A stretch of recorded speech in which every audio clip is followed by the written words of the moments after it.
बिस्मिल्लाहिर्रहमानिर्रहीम। अस्सलाम वालेकुम। मैं हूं बुशरा सदीकी और आप देख रहे हैं मेरा यूट्यूब और फेसबुक चैनल। आज आमिर फ़ारूक ने जो अदालती कार्रवाई की है वो महज एक मजाक है।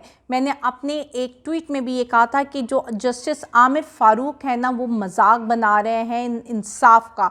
और अभी जो पूरा जो अदालती ढांचा है ना, जिस तरीके से अदालती कार्रवाई specially with reference to PTI और इमरान खान को लेकर चल रही है, तो ऐसा लग रहा है जैसे वो कन्वर्ट हो चुका है सियासी ढांचे में। हमारे जो जस्टिस साहबान हैं, जजेस बैठे हुए हैं, वो इंसाफ नहीं कर रहे हैं, वो सियासत कर रहे हैं। आज की भी जो कार्रवाई हुई, जिस तरह से जी जस्टिस आमिर फ़ारूक आए हैं 2 घंटा लेट करके। अब अगर हम इसकी पूरी सिनेरियो पढ़ें, अगर आपको याद हो कि जब ये सज़ा हुई थी 9 तारीख को, और 9 के बाद जी आमिर फ़ारूक की कोर्ट में ये गए थे और इन्होंने ये अपील की थी कि आप 10 तारीख को ये केस सुन लें। तो आमिर फ़ारूक ने कहा था कि कल तो नहीं सुन सकता, लेकिन मैं कोशिश करूंगा कि 3-4 दिन में ये सारा केस निपटा दूं। लेकिन आज कौन सी तारीख है? आज 22-23 अगस्त हो चुकी है, लेकिन कोई भी केस नहीं निपटा। केस वहीं का है जहां से शुरू हुआ था। मतलब आपने जरा अभी तक स्टार्ट ही नहीं की है। पहले तो वो जी 2 घंटा देर से पहुंचे, जिसकी वजह से जाहिर सी बात है, गर्मी का मौसम है, सावन का मौसम है, आप देख सकते हैं क्या हालात हैं। तो वही जिसमें जो आपको पता है कि वकीलों का क्या हाल हुआ होगा, और वहाँ पे कम से कम 200 वकील मौजूद थे। वहाँ पे बाबर रहमान साहब भी थे, लतीफ़ खोसा साहब भी मौजूद थे, उनके दूसरे तमाम वकला भी मौजूद थे। अब उसके बाद मुद्दई यानी कि इलेक्शन कमीशन ने क्या किया कि उन्होंने एक नया वकील किया। अच्छा, जो वकील किया उसने आते के साथ कहा कि मुझे 2 हफ्ते की जो है आप एक्सटेंशन दे दें, एक्सटेंड कर दें, 2 हफ्ते बाद केस की हेयरिंग करें। अब यहाँ पे जो वकील, मुद्दई का वकील है, वो कोई नया वकील नहीं है। ये वही वकील है जिसने ट्रायल कोर्ट में भी, जो दिलावर की कोर्ट थी, उसमें भी इसी ने रिप्रेजेंट किया था। तो इसको तो जिसे कहते हैं ना, शुरू से सारा कुछ आता था और इस केस का सारा पता था। लेकिन फिर भी उसने 2 हफ्ते मांगे कि जी मुझे कम से कम 2 हफ्ते दें, क्योंकि मैं नया आया हूँ, मुझे पता नहीं है।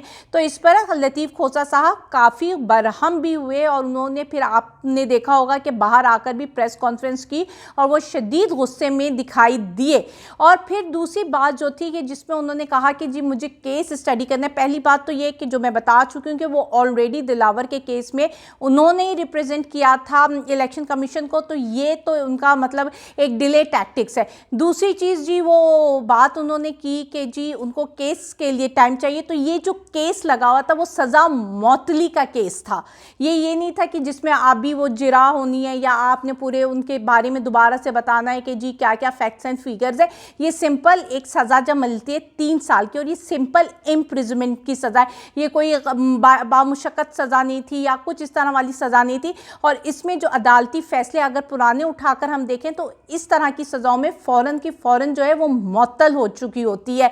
लेकिन उस बारे में बात ही नहीं हुई। तो जब उन्होंने 2 हफ्ते का वक्त मांगा तो लतीफ़ खोसा साहब काफ़ी भरम हुए और उन्होंने कहा नहीं जी, फैसला जो भी करना है वो आज के आज करें आप, ठीक, क्योंकि वो बिल्कुल भी ये नहीं थे। और उन्होंने बड़ी क्लियरली आमिर फ़ारूक साहब को ये बात की कि आमिर फ़ारूक साहब, हमें आप पर इत्मीनान नहीं था। आपने वही फैसला, जब हम आपके पास आए ये कहने के लिए कि जी हमें दिलावर की कोर्ट में ना डाला जाए या कोई मसला है, तो आपने फिर से हमें उसी कोर्ट में रेफ़र कर दिया। यहाँ से आपकी जो इंटेंशन है वो क्लियर है। उन्होंने बड़े क्लियरली आमिर फ़ारूक को बातें सुनाई हैं। और आमिर फ़ारूक जो कि पहले मूड में आ गए थे ये सुनकर के जी 2 हफ्ते की वो डेट एक्सटेंड कर देंगे, और उन्होंने कहा भी था कि हाँ जी हम आपको टाइम दे सकते हैं। लेकिन जब उन्होंने एग्रेसिव मूड देखा है लतीफ़ खोसा साहब का, तो वो फिर जो है उन्होंने 3-4 दिन की ताख़ीरी दी है। और उन्होंने ये भी कहा कि हम आपसे जो है ना, ये नहीं कह रहे कि जी आप इमरान खान की सज़ा को माफ़ कर दीजिए या इमरान खान पर रहम कर दीजिए। हम कह रहे हैं कि आप फ़ैसला सुना दीजिए, चाहे वो फ़ैसला कोई भी हो, चाहे वो इमरान खान के हक़ में ना भी जाता हो, आप एटलीस्ट हमें फ़ैसला तो सुनाइए ना, ताकि बात कहीं से आगे बढ़े। आप 4 दिन से, इतने दिन हो गए आप लटकाए जा रहे हैं। मतलब आज की डेट, पहले हमने आपसे जो इल्तिजा की थी कि आप इसको जल्द अज जल्द सुन लें, आपने कहा कि जी बीमार है। हमने इग्नोर कर दी वो बात, हमने कहा चलो ठीक है यार बीमारी की वजह है, हम ज़्यादा बहस नहीं करते। लेकिन उसके बाद भी अब आप आकर आगे की ही तारीख देते हैं तो ये मामला कैसे पड़ेगा। और वैसे भी जिस तरह आप लेकर चल रहे हैं, आज ख्वाजा हारिस नहीं आया, कल मैं नहीं आऊँगा तो आप हमसे हमारे जीने के हकूक़ छीन रहे हैं, तो ये तो आप नाइंसाफ़ी कर रहे हैं। और उन्होंने बड़े खुलकर डायरेक्टली जो है आमिर फ़ारूक को हिट किया है। उन्होंने बताया है कि जी हमारे मौकिल का भी आप पर, जो हमारा क्लाइंट है उसका भी आप पर कोई इस तरह का ट्रस्ट लेवल नहीं है। ऊपर से जिस तरह के आप फैसले कर रहे हैं, आप बाकी फैसले देख लें। मैं सारा केस लेकर आया हूँ, मैं तमाम पुराने फैसले उठाकर लेकर आया हूँ, मैं हर चीज़ सामने जो है पॉइंट्स लेकर आया हूँ। उन्होंने कहा कि आप ये देख लें कि मैं वो जो जेल में जो विज़िट हुआ था जज का, जिसने ख़ुद रिपोर्ट बनाई और जिसमें लिखा था कि इमरान खान कितनी तकलीफ़ में है, और स्पेशली उन्होंने कैमरे की बात बताई थी कि आप किसी की प्राइवेसी को कॉम्प्रोमाइज़ कर रहे हो, कि मतलब वो शॉवर भी ले रहे हैं तो आप उनको वॉच कर रहे हो, तो मतलब ये कैसी एक इंसानियत की तज़लील हो रही है और आप लोग चुप बैठे हुए हो और आप आगे बढ़ ही नहीं रहे हो। ठीक है, उसके बाद उन्होंने ये भी कहा कि आपके पास जो है, आपने जेल की सहूलतों पर बात नहीं की, उसका केस नहीं सुना, वो आपके पास है, मुलाकात वाली बातें नहीं हो रही हैं, तो आप कोई भी जो बेसिक राइट्स वाली बात पर भी नहीं आ रहे, जिस पे जी वकील जज साहब कहते हैं कि जी मुझे यही नहीं पता कि जज वो जेल के रूल्स के बारे में मुझे इल्म नहीं है। तो भाई आपको जब किसी चीज़ का इल्म ही नहीं है, आप आइन पढ़ के ही नहीं आ रहे हो या आप आइन पढ़कर आ रहे हो, तो आप दानिस्ता तौर पे कानून के मुताबिक नहीं चल रहे हो, अपनी पर्सनल ग्रजेस निकाल रहे हो या डिक्टेशन लेकर चल रहे हो, ये हमें नहीं पता। लेकिन बहरहाल ये वाजिया है कि आप जो कानून होता है, जो आइन होता है, या जो इस केस में जितने भी आपके एक्ट्स या जो आपकी कहते हैं ना शिक्कें होती हैं जिसको आप रेफ़र करते हो, आप उसके मुताबिक नहीं चल रहे। एटलीस्ट आप जो है मतलब सिर्फ डिले टैक्टिक्स यूज़ कर रहे हो। आज जो है लतीफ़ खोसा साहब का सब्र का पैमाना लबरेज़ हुआ है, कल किसी और वकीलों के सब्र का पैमाना लबरेज़ होगा।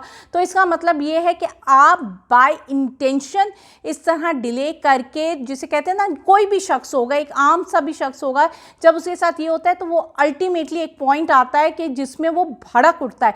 तो ये आप या तो इंटेंशनली कर रहे हो कि तमाम वकला भड़क उठे और आप फिर कहें कि यार ये देखो इनका कंडक्ट देखो कैसा है, और एक आप फिर से एक अफरा तफरी की और इस तरह की फ़िज़ा कायम करना चाह रहे हो। तो कहीं से भी ये नहीं लग रहा था कि ये आज की कोई अदालती कार्रवाई हो रही है, ये बिल्कुल सियासी कार्रवाई होती थी। जिस तरह हम सुनते आए ना कि जब कोई हुकूमत आती थी तो वो कहते हैं आप सियासी इंतकाम ले रहे हो, तो वहाँ पे जो पूरा सिनेरियो था वो एक सियासी इंतकाम और सियासी कार्रवाई का था।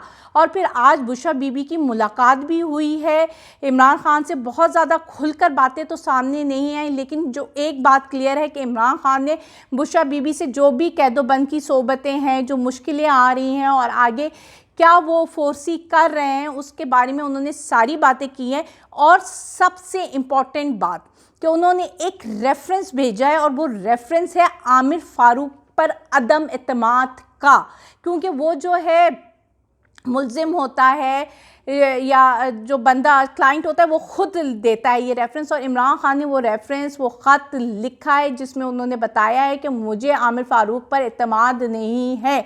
लेकिन जो भी जेल हुकाम होते हैं, एडमिनिस्ट्रेशंस होती हैं, उन्होंने अभी तक वो आगे फॉरवर्ड नहीं किया है, जो कि उनको असूली तौर पे करना चाहिए।